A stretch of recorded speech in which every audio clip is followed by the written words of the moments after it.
WhatsApp que je partage avec d'éminentes personnalités de ce pays, au plan politique, au plan économique, également de la société civile. Quelqu'un que je ne vais pas citer, mais qui est très connu et très crédible aussi, dire que si ce qu'on nous dit, c'est ce qui a été au menu des discussions, c'est de la trahison. Parce que le président ou ancien président Macky Sall peut aller vers son ami et employeur Emmanuel Macron pour lui parler du futur ou du présent par rapport à sa tâche ou son rôle en tant que président du envoyé spécial du 4P ou comment on l'appelle encore.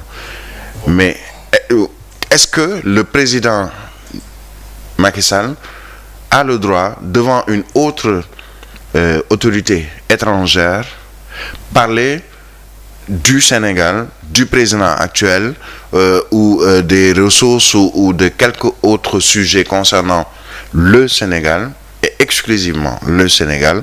Si c'est le menu de la discussion, c'est ce que nous dit cet éminent spécialiste membre de la société civile qui dit que ce serait de la trahison.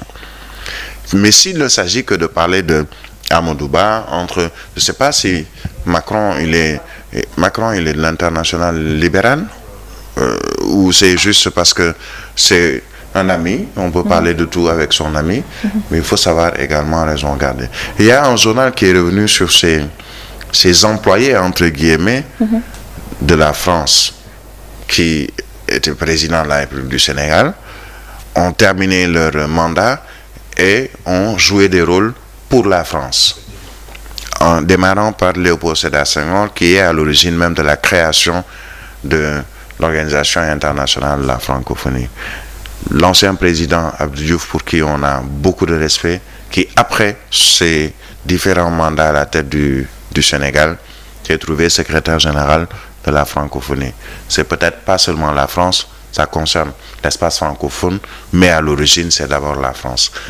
Le président Maître Abdoulaye Wade a estimé que non, je dois sortir de ce joug français, je dois sortir et qu'il y ait une rupture entre moi et nous et la France, et la raison pour laquelle après, peut-être qu'il a été voué aux gémonies par l'Occident, par la France notamment. On se souvient des bases militaires françaises qui ont été démantelées, le drapeau français descendu, entre autres, et qui ont pour certains valu des réprimandes de la France.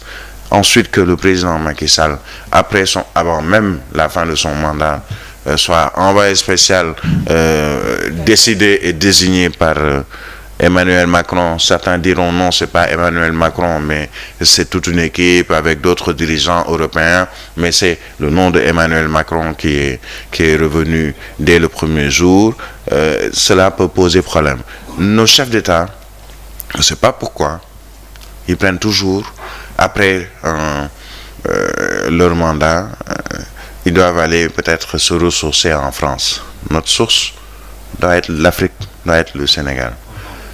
Mais j'aime voir un président sénégalais rester au Sénégal après la fin de son mandat. Le président Abdoulaye Wade l'a fait pendant une période. Il est toujours là au Sénégal. Il peut faire des voyages pour aller retrouver une partie de sa famille en Europe, puisque on sait que son épouse est française, entre autres. Mais restez au Sénégal. On ne vous a pas pourchassé. C'est votre pays qui vous a donné ce que vous avez aujourd'hui, mais d'accord, on vous dira non, on a donné le maximum ou fait le maximum pour ce pays, mais pour rester dans une certaine logique, mais absolument personne ne vous empêche de rester au Sénégal en tant qu'ancien président. Absolument personne. Aujourd'hui, le président Macky Sall reste au Sénégal, mais ce qui est sûr, il n'y aura pas de poursuite contre le président Macky Sall. À mon avis, parce qu'il y a quand même un certain... je dirais une certaine tradition républicaine, et ce depuis assez longtemps. Bon, c'est leur choix. Ils ont le droit de voyager, comme nous-mêmes, on a le droit de nous établir à l'étranger. Mais, comme le disait l'autre, Si c'est ça le menu, parler de Diomaye, parler du Sénégal, parler de nos ressources pétrolières, même si elles sont publiques entre autres, ce serait de la trahison. Je ne fais que répéter les propos de quelqu'un et ce quelqu'un, il nous écoute sûrement. Il se dit rassuré par le discours qu'a tenu le président Diomaye Faye et s'engage dès maintenant à l'accompagner dans la création d'emplois et la lutte contre également la vie chère. Oui, c'est leur rôle. Le secteur privé, les chefs d'entreprise, les capitaines d'industrie, de pouvoir promouvoir l'emploi, mais surtout un emploi décent.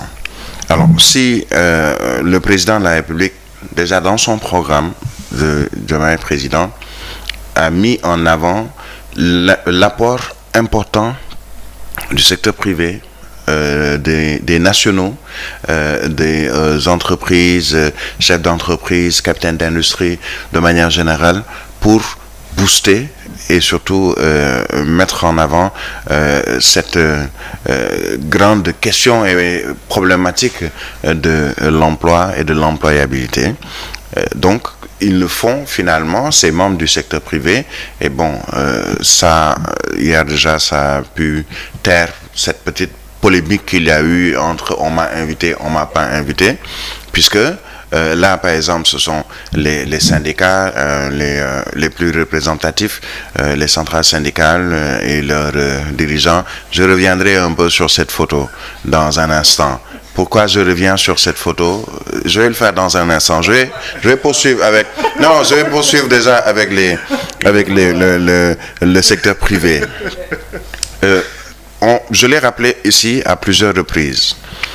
Je souscris par exemple, moi, comme beaucoup de Sénégalais, à cette initiative du club 50% pour la préférence nationale, avec beaucoup de chefs d'entreprise qui sont dans ce club, dirigé par Abdoulaye Sylla, qui a été candidat à la présidentielle, mais qui a été recalé pour défaut de parrainage.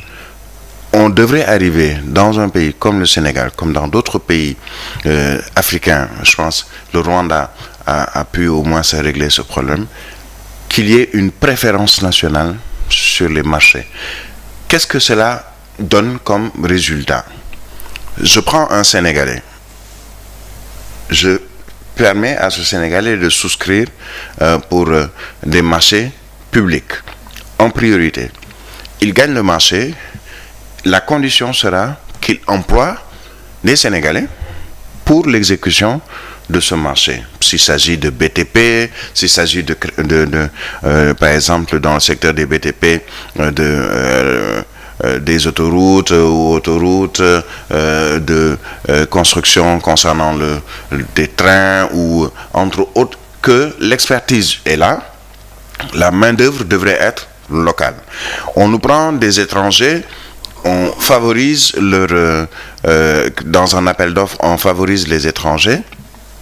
On n'est pas des racistes comme on dit, mais il faut d'abord qu'on puisse se développer par nous-mêmes